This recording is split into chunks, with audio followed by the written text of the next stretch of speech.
Hello दोस्तों, MPPSC study classes में आपका स्वागत है।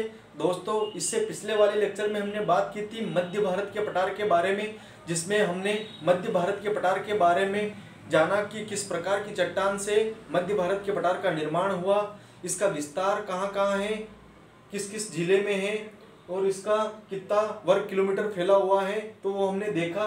उसके अलावा हमने जलवायु देखी कि मध्य भारत के पठार की जलवायु किस प्रकार की है, वर्षा किस प्रकार की है और मिट्टी कौन सी है। उसके अलावा पर्यटक स्थल कौन कौन से हैं, फसल कौन कौन सी है, तो उसके बारे में हमने सब कुछ जाना। ठीक है दोस्तों, इसी के आधार पर हम बुंदेलखंड के बारे में भी पढ़ेंगे आज। ठीक है दोस्तों, तो आज का हमारा टॉपिक रहेगा बुंदेलखंड का पठार। दोस्तों, ये वाला जो भाग है, ये वाला भाग है बुंदेलखंड का पठार। कौन सा भाग है? बुंदेलखंड का पठार है दोस्तों, अगर बुंदेलखंड की बात की जाए कि बुंदेलखंड का निर्माण किस प्रकार की चट्टानों से हुआ, तो बुंदेलखंड का निर्माण जो हुआ वो हुआ है दोस्तों निस एवं ग्रेनाइट प्रकार की चट्टानों से हुआ है बुंदेलखंड का निर्माण।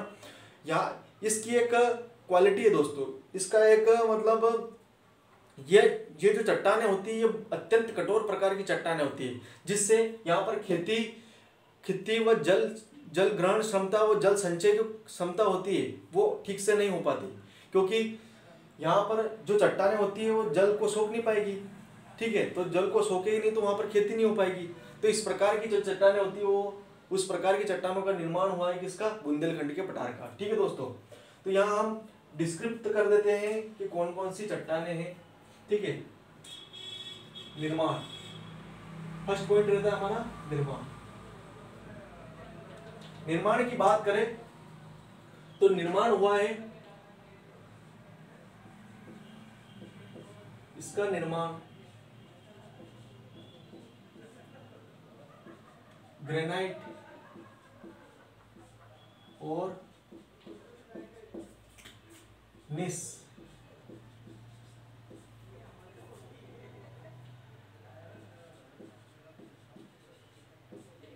जैसी कठोर चट्टानों से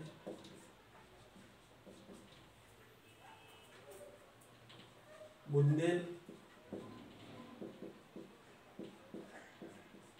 का निर्माण हुआ।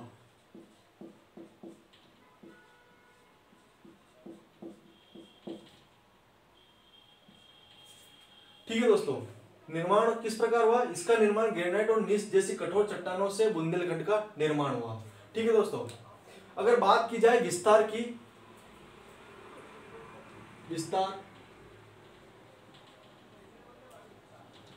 विस्तार की बात करें तो यहाँ पर जो ये वाला जो क्षेत्र है, ये वाला क्षेत्र है कौन सा? दतिया।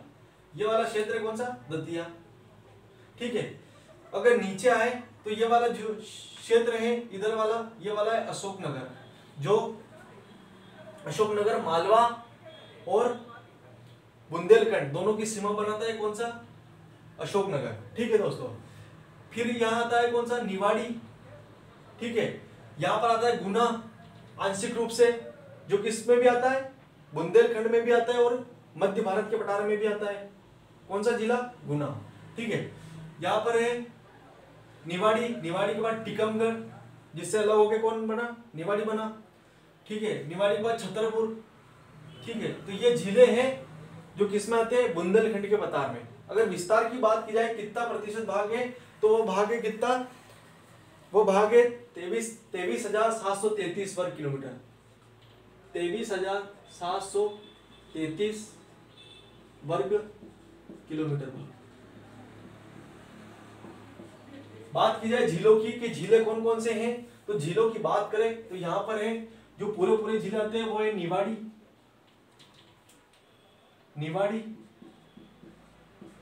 के बाद टीकमगढ़ के बाद में आ जाता है कौन सा? छतरपुर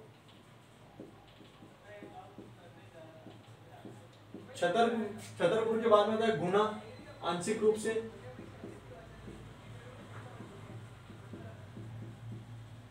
ये दोस्तों दोनों में आता है, मध्य भारत के पठार में भी आता है और बुंदेलखंड के पठार में भी आता है कौन? गुना के बाद में अशोकनगर।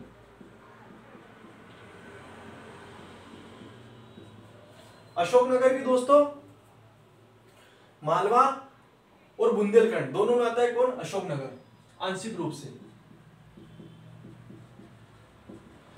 इसके अलावा शिवपुरी का भी थोड़ा थोड़ा भाग किस में आता है? बुंदेलखंड के पठार में आता है। ठीक है, अब याद रख सकते हो इसको। विस्तार के बाद में हम पढ़ेंगे जलवायु।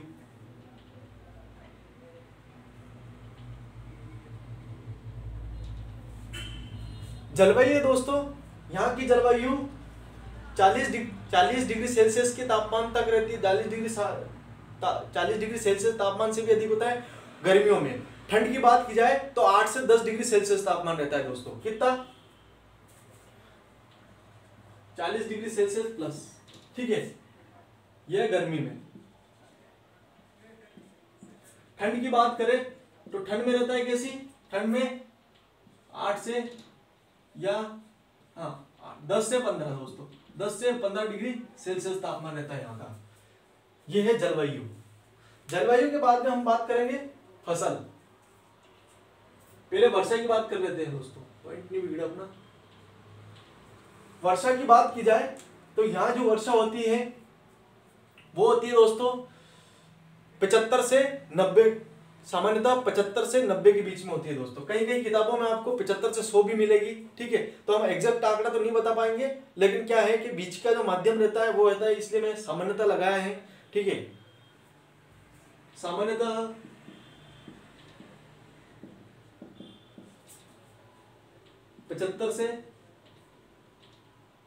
75 सेंटीमीटर से 90 सेंटीमीटर। ठीक है, 90 सेंटीमीटर वर्षा होगी। चूंकि यहाँ पर कठोर चट्टान है, कठोर खेती जो होती है वो मुमकिन नहीं हो पाती, इसलिए यहाँ की चट्टान जो है वो खेती जो भूमि है वो किस प्रकार की है? कठोर प्रकार की है। तो यहाँ पर जो मृदा होगी वो मिश्रित प्रकार की होगी, दोमट भी होगी, कछारी भी होगी।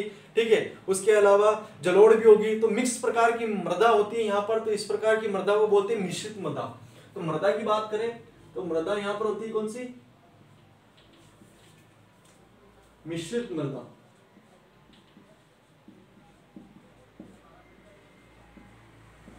मिश्रित मृदा इसलिए क्योंकि इसमें सभी के थोड़े थोड़े गुण आते हैं, इसलिए इस प्रकार की मृदा को बोलते हैं मिश्रित मृदा, क्योंकि सभी का मिक्सचर है। ठीक है, जैसे कि सेव रहती है, जैसे मिक्सचर देख लो आप। मिक्सचर जो रहती है सेव का ही एक रूप है मिक्सचर। ठीक है, उसमें पोहे के दाने, कच्चे पोहे भी मिल जाते हैं, मूंगफली भी डाल देते हैं तल के। ठीक है, उसके अलावा थोड़े हल्के हल्के क्या बोलते हैं, हल्के हल्के वो चरकी सेव भी मतलब चरकी सेव। ठीक है, सबका मिक्सचर होता है। तो इस प्रकार ये भी मृदा जो है सभी की मिक्सचर है, सभी मृदाओं की मिक्सचर है, इसलिए से बोलते हैं मिश्रित मृदा। ठीक है दोस्तों, अब बात करेंगे फसल की कि फसल कौन कौन सी होती है यहाँ पर। दोस्तों फसल की बात करें तो यहाँ पर फसल होती है क्योंकि यहाँ पर कठोर मृदा है। मैंने बताया आपको कठोर मृदा है यहाँ पर। तो मृदा, तो यहाँ पर जो फसल होगी वो होगी दलहनी फसलें होगी, तिलहनी फसलें होगी, ज्वार होगी, गेहूं होगा। तो इस प्रकार की यहाँ पर फसलें होती हैं। दलहन वाली फसलें, तिलहन वाली फसलें, ज्वार आ जाती है इसमें। ठीक है, और गेहूं, वीट भी हो जाता है यहाँ पर, गेहूं वीट। ठीक है, गेहूं के बाद में जो दतिया वाला जो भाग होता है, दतिया वाला ये भाग होता है, वहां पर धान भी हो जाता है, चावल भी हो जाते हैं वहां पर। तो फसल ये होती है फसलें यहाँ पर। बात करें पर्यटक स्थल की, लास्ट जो हमारा पॉइंट रहता है वो होता है पर्यटन स्थल।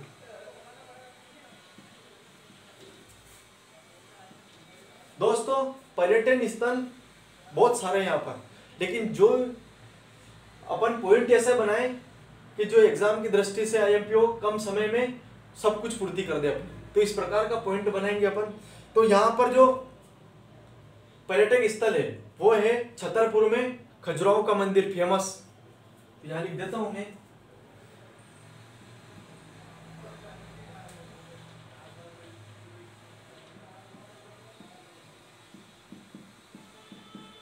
खजुराहो का मंदिर, ठीक है, छतरपुर में। ठीक है दोस्तों, खजुराहो के मंदिर के बाद में यहाँ पर है कंदरिया महादेव मंदिर। ठीक है दोस्तों, कौन सा? कंदरिया महादेव मंदिर।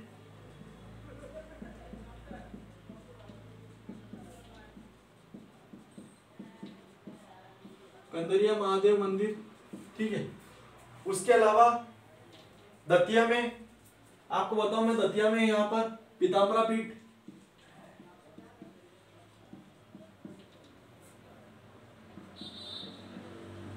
पीताम्बरा पीठ के अलावा यहाँ पर है रतनगढ़ माई का मंदिर,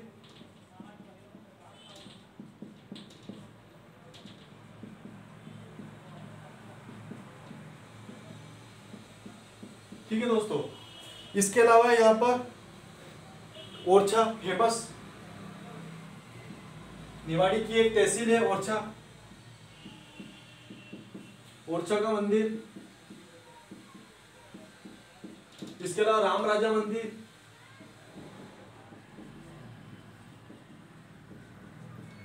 ठीक है। इसके अलावा यहाँ पर अशोक का गुर्जरा अभिलेख दतिया में,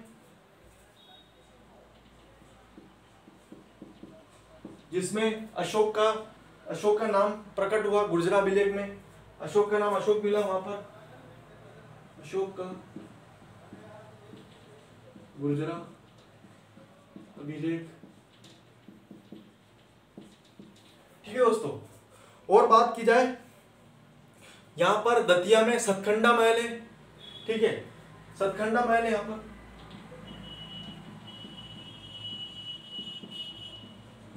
सतखंडा महल दतिया में। दतिया का किला है दोस्तों,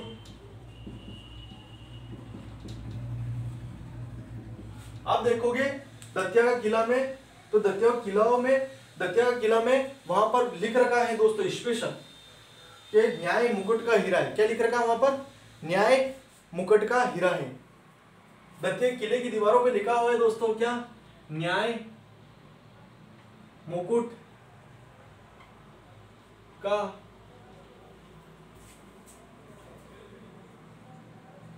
हीरा है।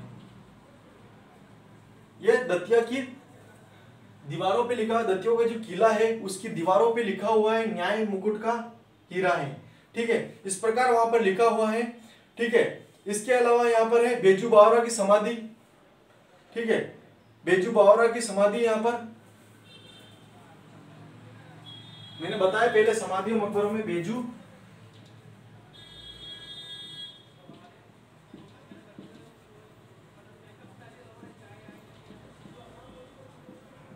बावरा की समाधि यहाँ पर, ठीक है दोस्तों। और है यहाँ पर शहजादी का रोजा हवा महल है यहाँ पर, हवा महल, ठीक है। और बताऊं मैं आपको, शहजादी का रोजा है यहाँ पर,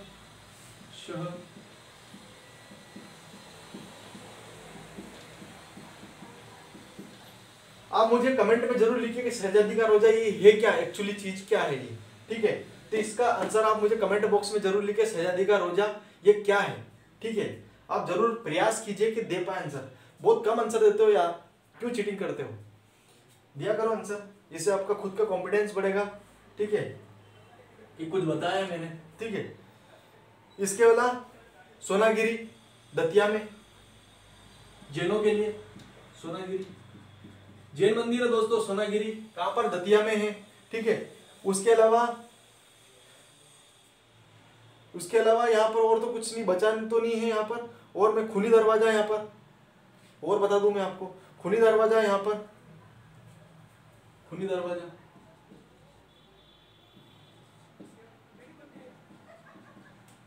ठीक है। खूनी दरवाजे के बाद में यहाँ पर है 64 योगिनी मंदिर। और बता दो 64 योगिनी मंदिर आदि, 64 योगिनी मंदिर आदि, ठीक है।